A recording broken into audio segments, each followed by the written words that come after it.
Po sa ating lahat, kumusta? Naway nasa mabuti po kayong kalagayan. So, Team Eggsy, naway suportahan po natin palagi yung mga uploaded video ni Dr. Love.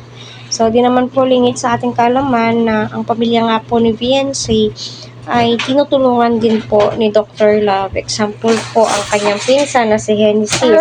Ngayon naman po ay ang tiyahin nga po ni VNC, kapatid po ata ito ng ama niya. So may karamdaman nga daw po ang isang miyembro ng kanilang pamilya. So thanks to God dahil may good example po na andyan si Dr. Love. Suportahan po natin ang kanyang mga uploaded video kagaya nga po kay Marian.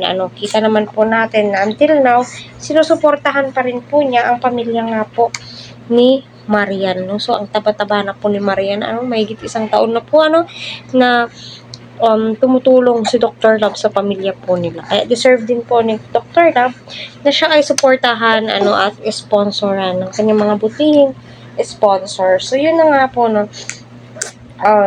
si Dr. Love ang naging tulay kung bakit may VNC, may Eggsy po tayo ngayon.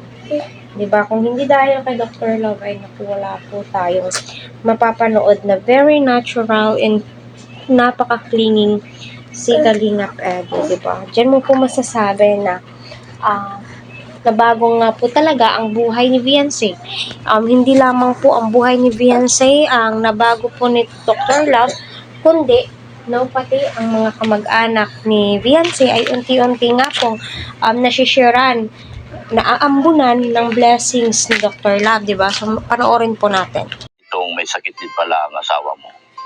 Minsan po nagpipilit man po siya maghanap po ng tinutulungan din po niya ako kahit papano. Para po makaraos po yung kasi ayaw po nang mag-absent ang anak ko. Ikaw ay mayroong ilang anak eh? 2 po yan. 2 ang anak mo? Opo. At sila pa lahat ay dalaga pa at binata? Opo. Sila ay wala pa mga Na din po siguro yung way na matulungan si VNC, natulungan po ang kanyang mga kamag-anak, at saka nga po sinabi po ni Ate Ijan na ang kanyang mister ay may karamdaman po so ito na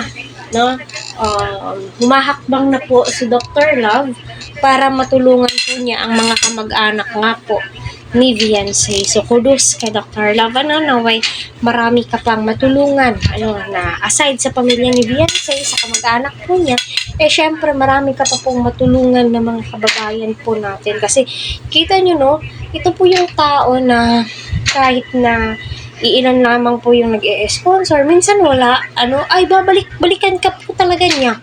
Hindi ka po niya titigilan hanggang hindi ka ma-vlog ni Kalingap Prof. Diba? Nakakatuwa at sasaludo ka po talaga sa ugaling meron si Dr. Love.